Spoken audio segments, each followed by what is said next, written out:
Art. Art is subjective. Some people look at Leonardo da Vinci's Mona Lisa as one of the finest remaining instances of Renaissance artwork. Others will see it as a painting with eyes that follow you and a smile that indicates they know something you don't.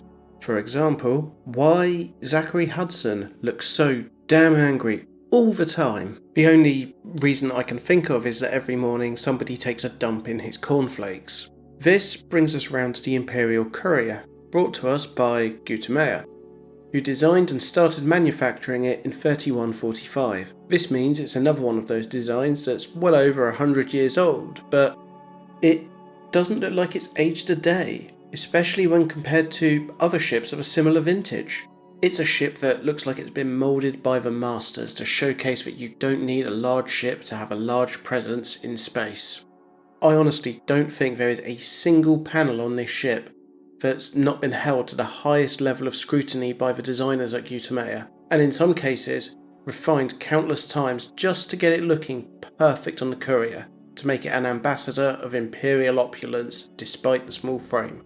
The Courier was initially designed to shuttle imperial officers and dignitaries that weren't deemed worthy of the imperial cutter or interdictor. Externally, it's a very sleek ship with a central fuselage that houses the cockpit and 2 thrusters, in addition to 2 thruster nacelles on the port and starboard.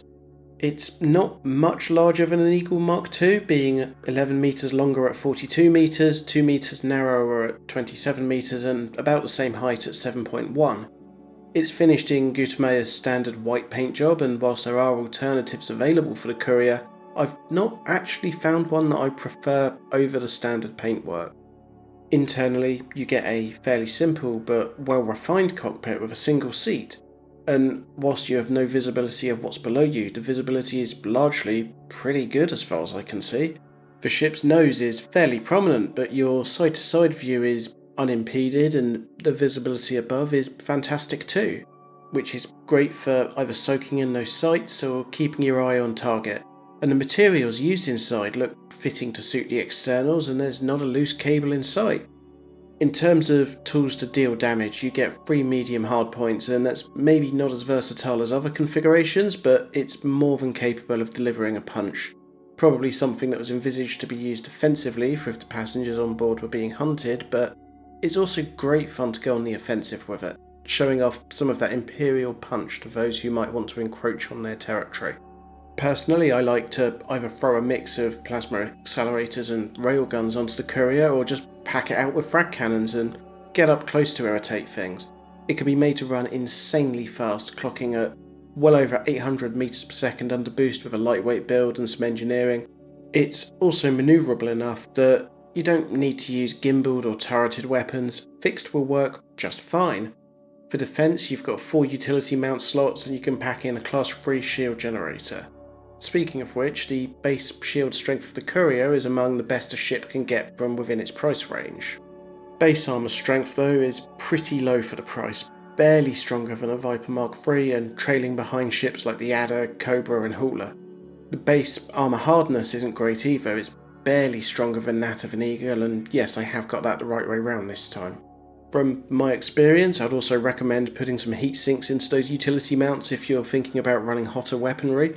The heat profile of the Courier isn't too far off the profile for the Viper, which is a ship that can get warm very quickly, so you need to outfit accordingly, otherwise you'll have a ship that gets hotter than Mount Doom in the summer months.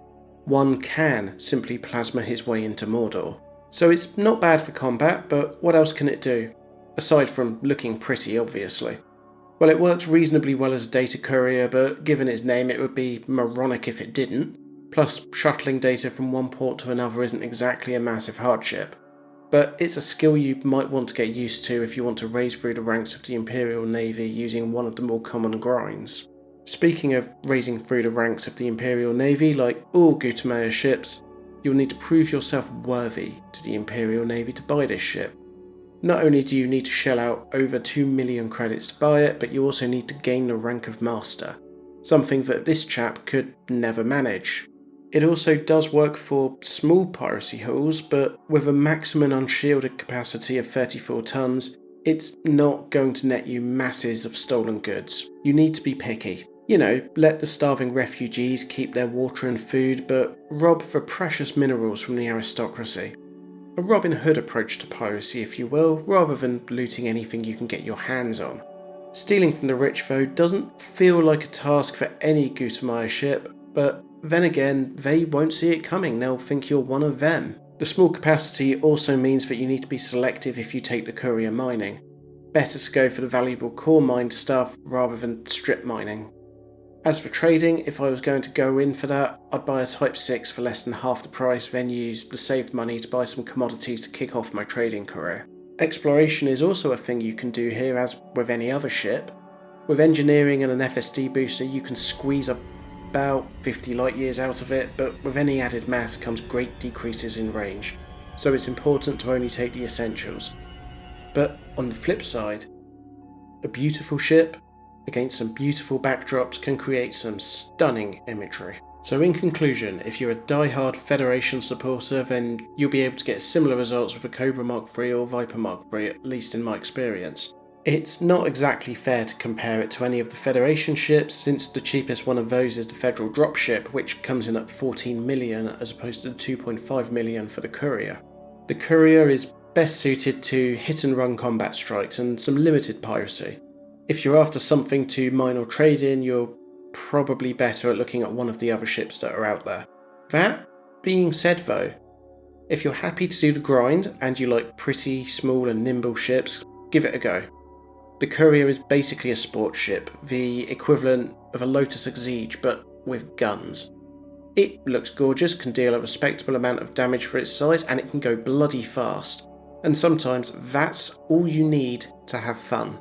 I hope you enjoyed this look at the Imperial Courier. I'll see you all on the next video, and in the meantime, take care, and if you feel so inclined, please comment, like, subscribe, share, etc. And as always, 07 to you all. Thank you.